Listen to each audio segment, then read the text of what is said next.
CP25 breaking news, Mateo Groh here. Today we will be discussing the recent changes made to the Washington Redskins football team after receiving years of backlash regarding its team name and mascot. Since the early 2000s, Washington Redskins owner Daniel Snyder has fiercely resisted calls to change the name of his team, the Washington Redskins, despite protests that the name is offensive to Native Americans. With pressure for a change as well as internal review of the name ongoing, the team announced that it will retire the name after conclusion of the review. As many viewers have begun to open their eyes towards discrimination and stereotypes in professional sports, many changes have been made over the last few years.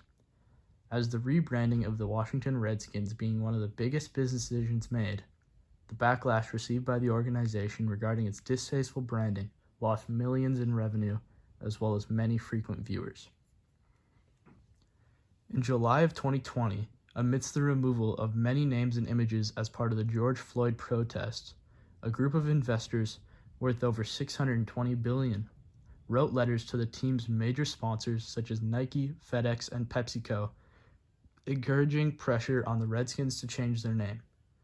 FedEx called on the team to make a final decision to change its name on the 2nd of July 2020. As for the time being, the team would be called the Washington Football Team until a new name and rebranding had been made.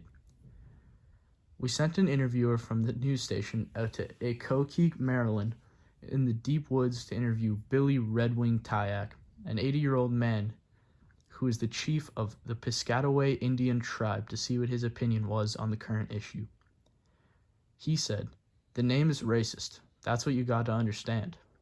Don't believe what I tell you? Look it up in the Webster's Dictionary for the Washington Football Team. I don't like to say the word, but it's redskin. See what it means. It's a racial slur for Native Americans. It's derogatory." Chief Tyak states just how hard it is to be a fan of his hometown football team when its name and mascot offends his culture. He has no merchandise, the DC team, except one thing, a magnet on his refrigerator that reads, "Love the team, hate the name." And that's exactly how Chief Tyak feels. Here at CP25, we believe that the native people affected by this distasteful name created by the NFL deserves to see the name changed as a form of an apology.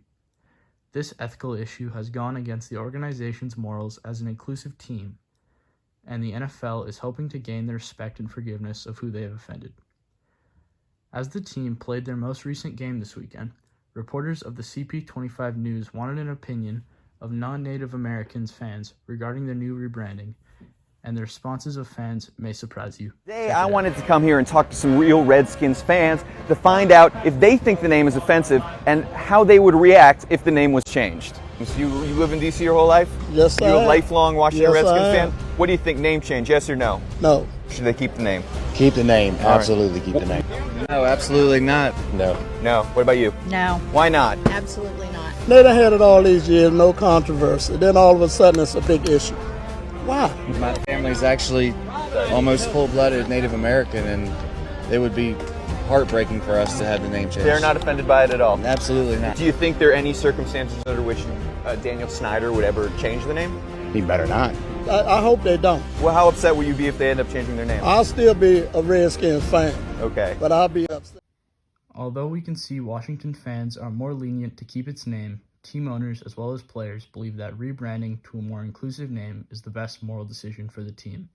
This has been Mateo Groh of CP25 News. Thank you for watching.